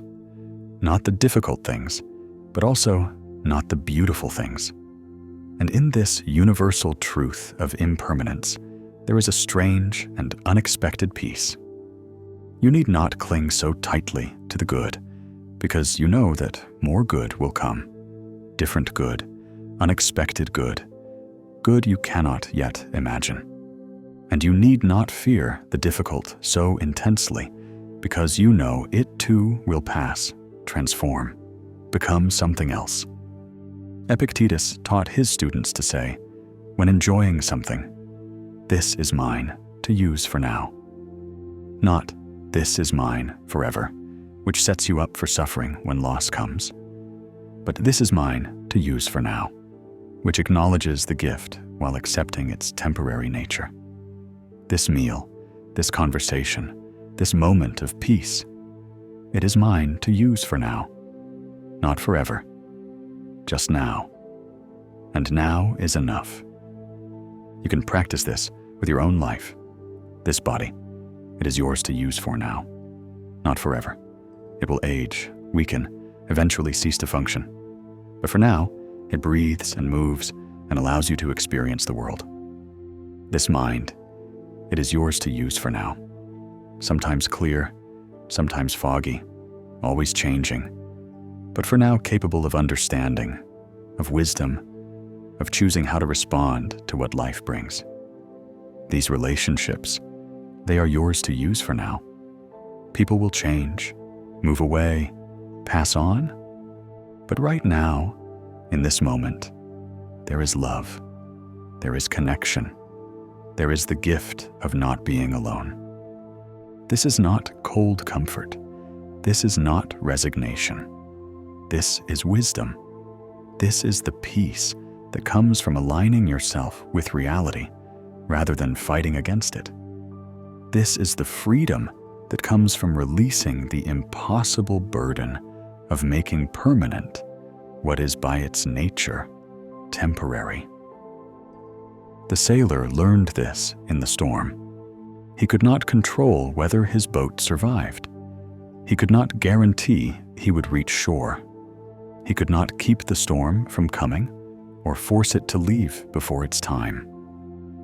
All he could do was work wisely with what was happening, moment by moment, breath by breath, adjustment by adjustment. And you can learn this too. You cannot control whether you sleep tonight. You cannot force your mind to quiet, or your body to relax, or your thoughts to cease. You can only work wisely with what is happening. You can breathe consciously. You can release tension when you notice it. You can redirect your attention from unhelpful thoughts to the present moment. You can choose acceptance over resistance. And if sleep comes, as it very likely will, as it naturally does when we stop fighting it, then you can receive it gratefully, knowing it too is temporary, that you will wake in a few hours. And that is fine. That is the natural cycle. That is life expressing itself in its ever-changing dance. And if sleep does not come immediately, that too is fine. That too is temporary. That too will change. You can rest in wakefulness. You can practice the wisdom you have learned tonight.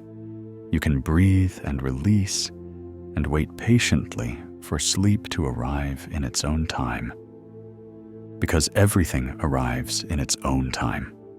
The storm, the calm, the morning, the night, sleep, waking, birth, death, all of it unfolding according to a logic far deeper than your planning or your worry or your desperate attempts at control.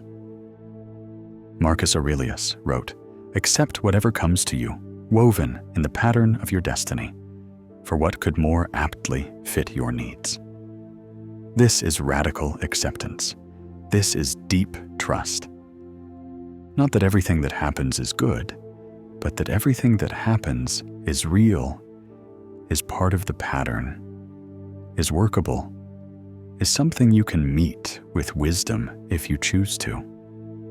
The fabric of your life is woven from threads of joy and sorrow, success and failure, connection and loss, light and darkness. You did not choose all these threads.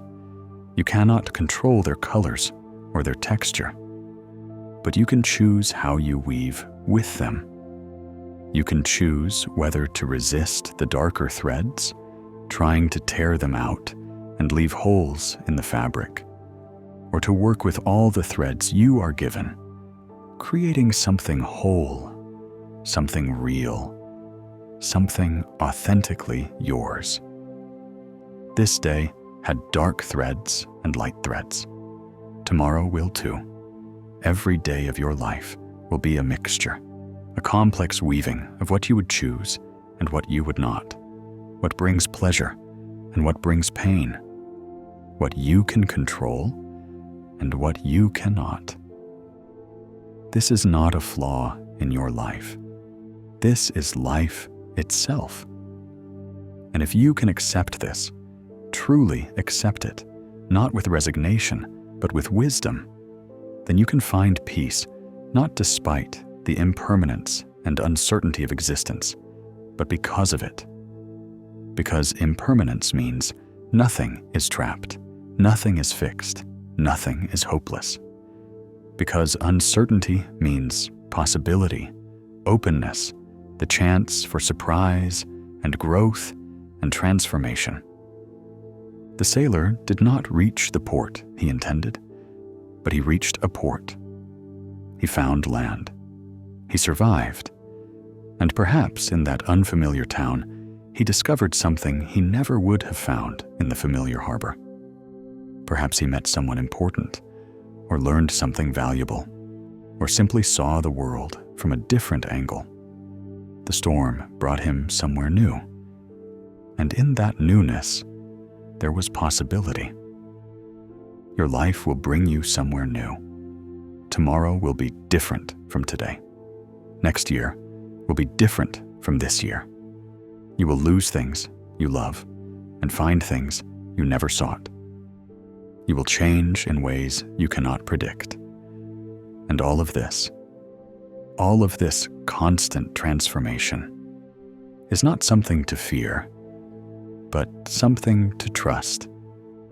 Because you have always been changing. From the moment you were conceived, you have been nothing but change. Cells dividing, body growing, mind developing, experiences accumulating, patterns forming and reforming and transforming again. The you that existed 10 years ago is gone. The you that will exist 10 years from now does not yet exist. There is only this you, right now, in this moment, arising from all that was and giving birth to all that will be. And this you, this momentary, precious, temporary you, is enough, is complete, is exactly who you need to be in this moment. Not forever. You will change, you will learn and grow and become someone slightly different tomorrow. But right now, you are enough. Let this sink in deeply. Let it dissolve the anxiety of becoming, the pressure of perfection, the exhausting effort of trying to be something other than what you are. You are already here. You are already alive. You are already breathing. This is not a rehearsal for some future moment when you will finally be ready, finally be worthy, finally be enough. This is it. This is life. This moment, with all its imperfection and impermanence, is the only moment you will ever have. The Stoics would tell you to remember death, not morbidly, not with fear, but as a reminder of what matters. Memento mori, they said. Remember that you will die. Remember that everyone you love will die. Remember that empires fall, and mountains erode, and stars burn out, and nothing at all escapes the great transformation. And in remembering death, remember to live. Remember to pay attention. Remember to appreciate. Remember to forgive quickly, because life is short. Remember to speak your love, because you may not have tomorrow. Remember to act from virtue now, because now is all you have. Seneca wrote to his friend, "Let us prepare our minds as if we'd come to the very end of life. Let us postpone nothing. Let us balance life's books each day. The one who puts the finishing touches on their life each day is never short of time. Each day complete, each moment full, not waiting for permission or perfect conditions or some future state of readiness. Just being here, fully, alive to what is, responsive to what comes, at peace with what passes. This is the wisdom of impermanence. This is the gift of accepting change. This is the freedom that comes when you stop trying to freeze life in place and instead learn to dance with its constant motion. Your breath is rising and falling. Your heartbeat continues its rhythm. Your body maintains itself through countless tiny adjustments and transformations you never consciously control. You are alive, and being alive means changing, flowing, participating in the great dance of existence. Rest in this now. Rest in the truth that nothing needs to be permanent to be valuable. Rest in the knowledge that tomorrow will come with its own gifts and challenges, and you will meet them as you have always met them, with whatever wisdom and courage and grace you can muster in that moment. The storm has passed, the sea has calmed, the sailor rests in his unexpected harbor. The ancient philosophers have spoken their timeless wisdom, and you are here, breathing, releasing, allowing the night to hold you in its dark and gentle embrace. Everything passes. This moment is passing even now, even as you notice it. And that is not tragedy. That is the nature of things. That is the river flowing, the earth turning, the universe expressing itself in constant creation and dissolution. Let go into this truth. Let go into the flow. Let go into the impermanence that makes everything precious, that makes this breath matter, that makes right now the only time that is truly, fully, completely real. Sleep is a small death, the philosophers said. Each night we practice letting go of consciousness, releasing our grip on the waking world, surrendering to darkness and dreams and the strange country of sleep where we have no control at all. And each morning we return, reborn, given another chance, another day, another opportunity to live fully in the time we have. Trust this process now. Trust the wisdom of your body, which has been sleeping and waking in rhythm since before you had words, since before you knew about control or permanence or any of the concepts that complicate your rest. Your body knows what to do. It knows how to release. It knows how to restore itself. It knows how to let go.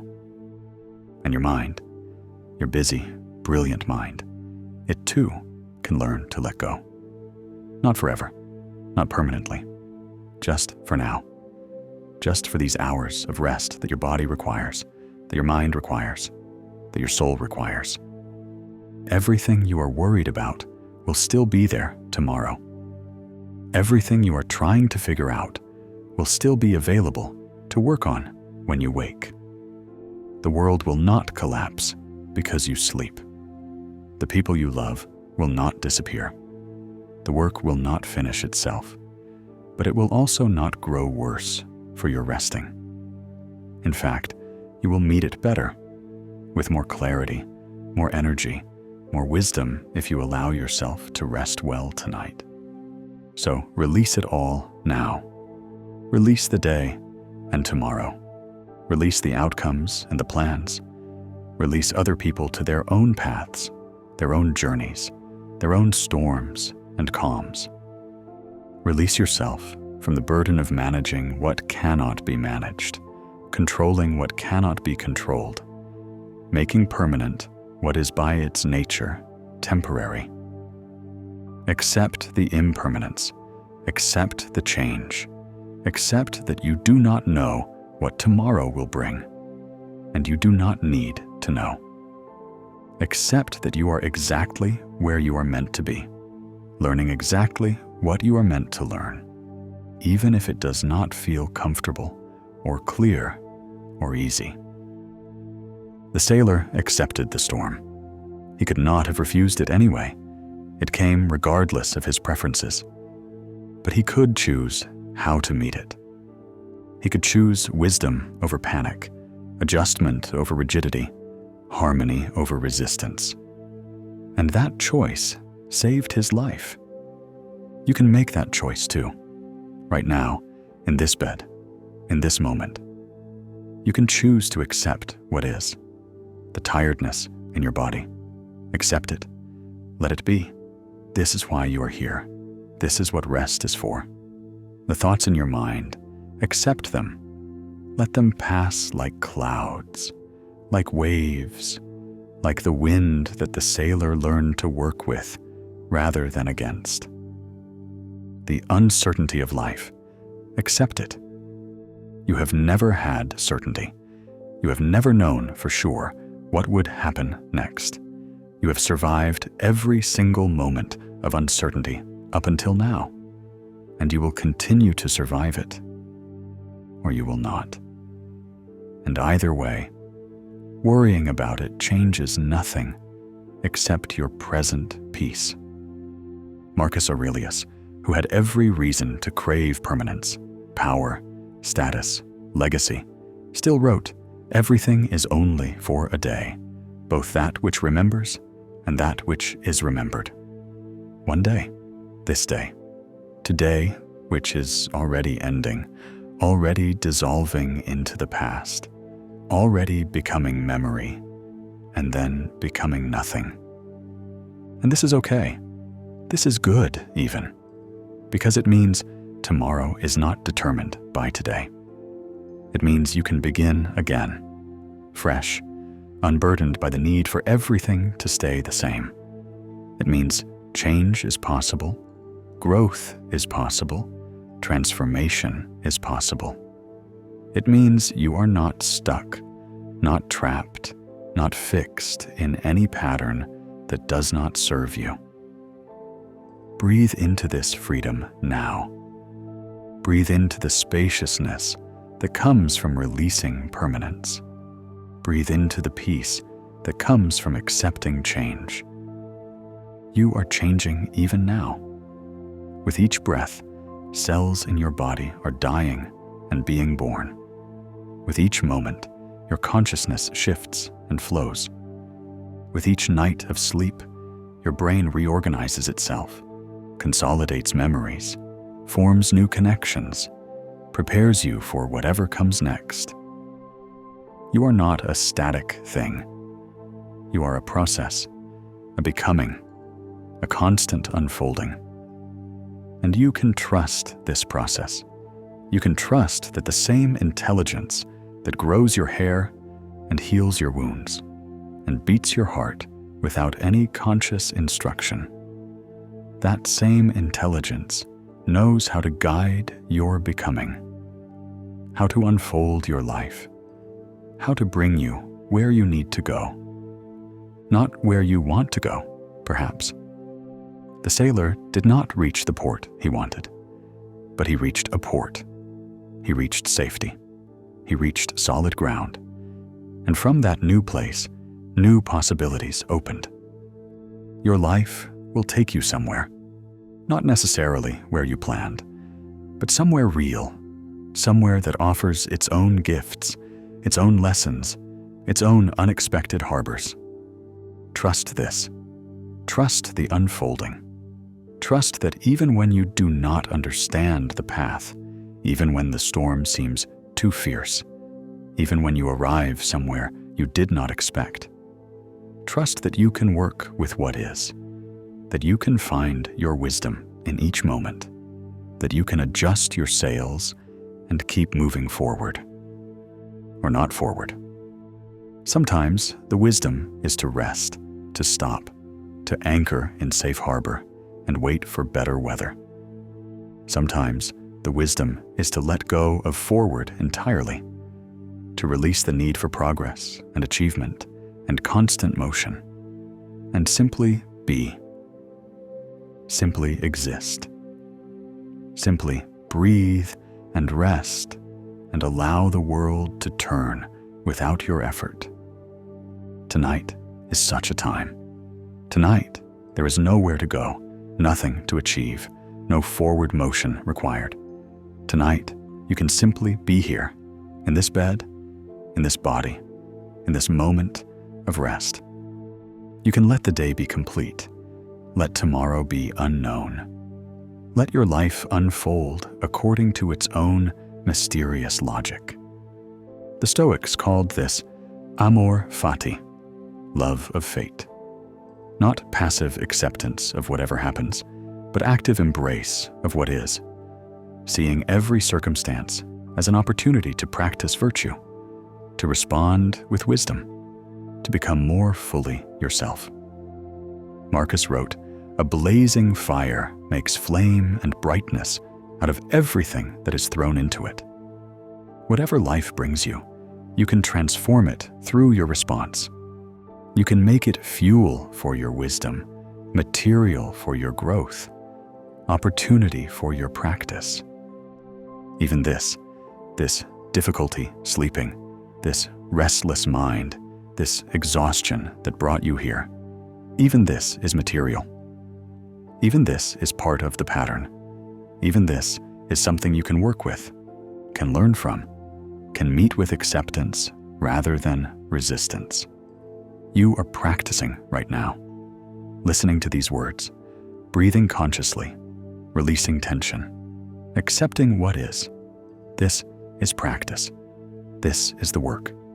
This is how wisdom grows, not through perfect execution, but through sincere effort, through showing up, through trying again, even after you fail, through meeting each moment with whatever grace you can find.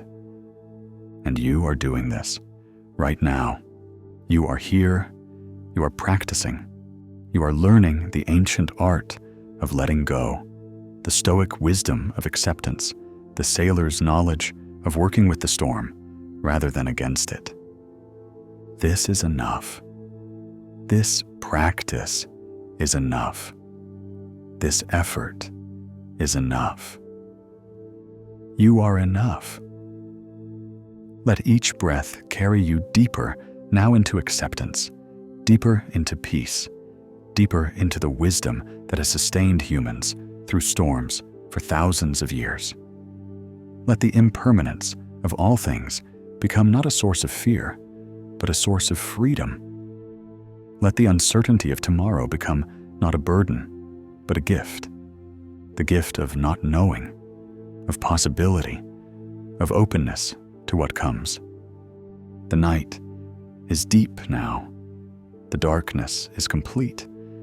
And in this darkness, there is rest, there is peace, there is the slow dissolution of the waking mind into the healing country of sleep. You have learned what you needed to learn tonight. You have practiced what you needed to practice. You have released what you needed to release. And now you can simply rest. The storm has passed. The harbor is reached. The ancient wisdom has been spoken and heard. Impermanence is accepted. Change is welcomed. Control is released. And you are free now to drift, to float, to let the current of sleep carry you wherever it will, knowing that wherever you go, you will still be breathing, still be alive, still be held by the great process of existence that has carried you this far and will carry you still farther. Rest in impermanence, rest in change, rest in the beautiful, terrible, precious truth that nothing lasts forever, and therefore everything matters now.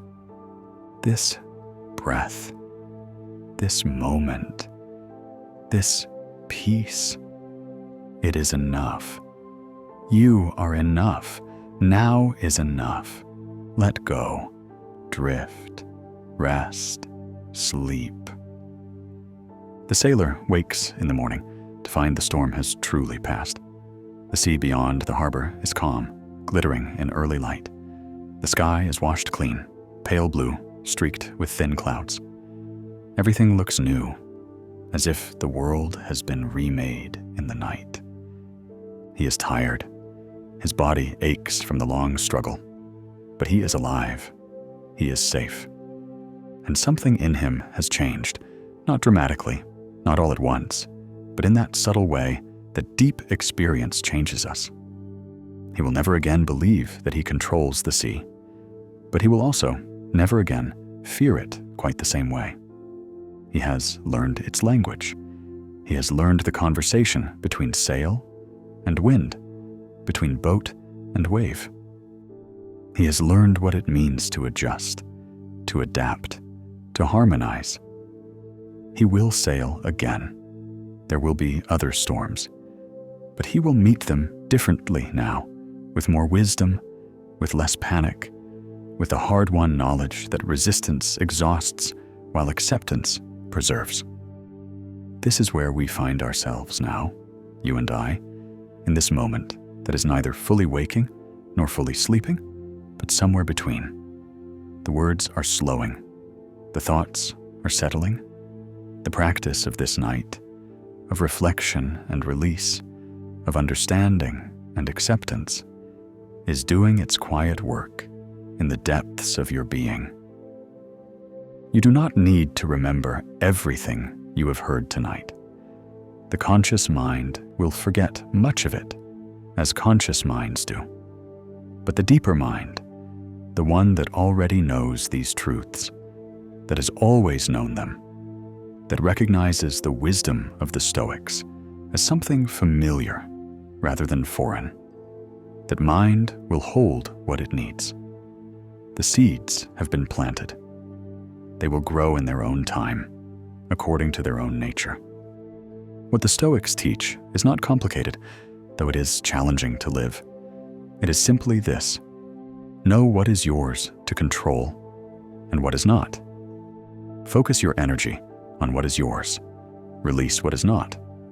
Accept what comes. Respond with wisdom. Live in harmony with the nature of things. Remember that everything changes. Appreciate what you have while you have it. Let go with grace when letting go becomes necessary. And beneath all of this is an even simpler truth. You are part of something larger than yourself. You are not separate from the universe, but woven into it, made of the same substance as stars and storms, subject to the same laws of change and impermanence, participant in the same great unfolding. You cannot control this process. You can only align yourself with it, flow with it, find your place in the pattern. When you align yourself with nature, with reality as it actually is, you find peace, not because life becomes easy, but because you become wise, not because storms stop coming, but because you learn to sail through them, not because you control outcomes, but because you master your response. This is the Stoic art of letting go. This is the wisdom that has survived 2,000 years because it speaks to something permanent in the human condition. The need to find peace in chaos, to find freedom in acceptance, to find strength in surrender. Marcus Aurelius is long dead, his empire fallen, his achievements dust. But his words remain, speaking across the centuries to anyone lying awake at night, troubled by storms. Epictetus is long dead, his students scattered, his school closed. But his teachings remain, offering freedom to anyone wise enough to distinguish what is theirs from what is not. Seneca is long dead, his influence ended, his possessions lost. But his reflections remain, bringing tranquility to troubled minds in every generation. And the sailor, our fictional sailor, representing every human who has ever had to navigate through difficulty. He is both gone and eternal. His particular story may not have happened, but his lesson is real. His wisdom is true. His teaching endures. Adjust your sails, work with the wind, harmonize with the storm.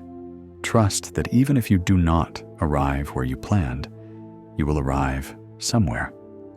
You will arrive somewhere. Not tonight. Tonight, you need not arrive anywhere but sleep. But in your life, in your journey, you will arrive. You will reach harbors you never expected. You will discover resources you did not know you had. You will survive storms you thought would destroy you. You will find that you are stronger than you knew, more adaptable than you imagined, more capable than you believed. Because you are human, and humans have been sailing through storms, adjusting to change, practicing wisdom, and finding peace for as long as we have existed. This capacity is in you. This strength is yours. This wisdom is available. You have touched it tonight. You have practiced it. You have begun to learn what it means to let go, to accept, to harmonize with what is, rather than fight against it. This is not the end of your practice. It is the beginning. Tomorrow you will wake and life will present its challenges, and you will sometimes forget, sometimes remember, sometimes flow, and sometimes fight. This is natural. This is the path. But now you have planted the seeds. Now you have heard the wisdom. Now you have felt, even briefly, what it is like to release control and find peace in that release. This experience will not leave you. It will inform your days ahead, quietly, subtly, growing in strength as you return to it, as you practice, as you gradually learn to trust what you have learned tonight. The night is very deep now. The darkness is complete and comfortable, a friend rather than a foe. Your body is heavy with rest, or perhaps light with the relief of released tension. Your breath is slow and deep and easy. Your mind is settling like sediment in still water, the thoughts stirring less and less, the spaces between them growing wider and more peaceful. Outside this room, the world continues. People wake and sleep in their own rhythms.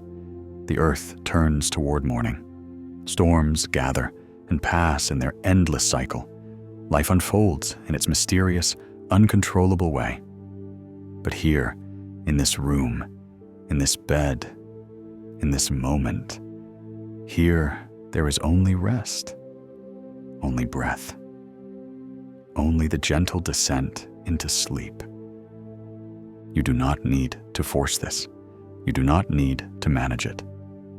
You only need to allow it, the way the sailor allowed the wind to move him, the way the Stoics allowed life to unfold, the way nature allows all things to arise and pass in their time.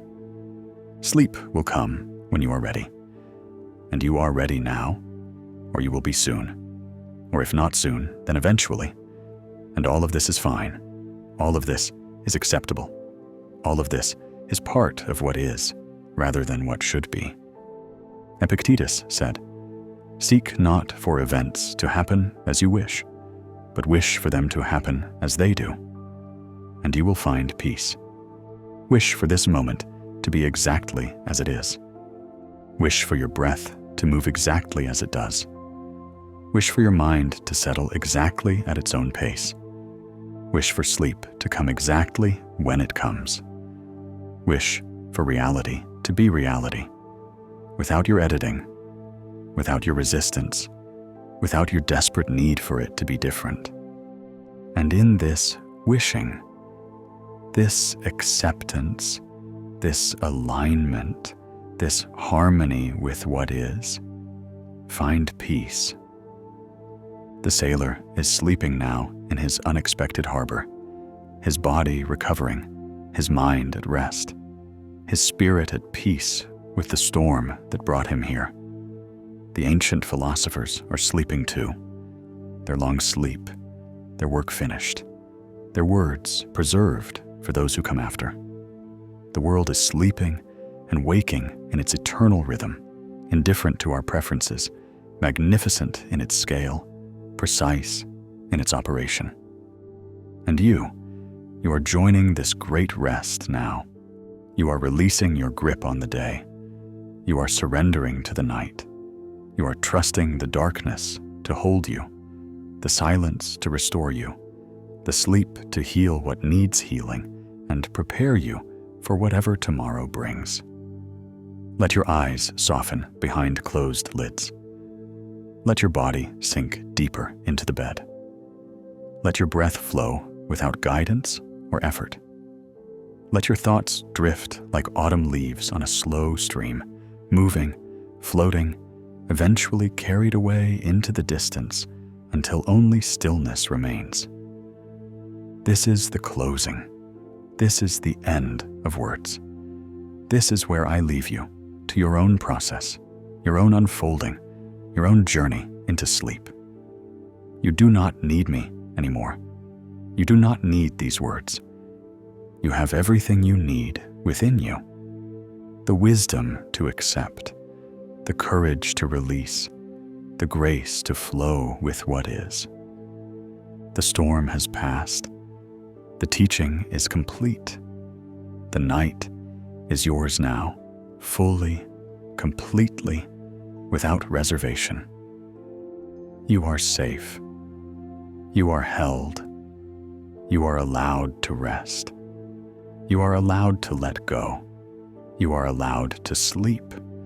The ancient wisdom supports you. The darkness embraces you. The earth beneath you, spinning through space, carries you through the night as it has carried countless billions before you, as it will carry countless billions after you, faithfully, reliably, asking nothing in return. Rest now. Rest deeply. Rest completely. Rest in the knowledge that you have learned something tonight, practiced something tonight, touched something tonight that will stay with you, that will serve you, that will gradually transform how you meet each moment of your life. The Stoic art of letting go, the wisdom of acceptance, the peace that comes from harmony with nature, the freedom that comes from knowing what is yours and releasing what is not. This is yours now. This wisdom, this practice, this peace, not perfectly, not completely, but enough. Always, mysteriously, beautifully enough. Let the final words dissolve now into silence. Let the silence deepen into the vast quiet of the night. Let the night hold you in its dark and tender embrace.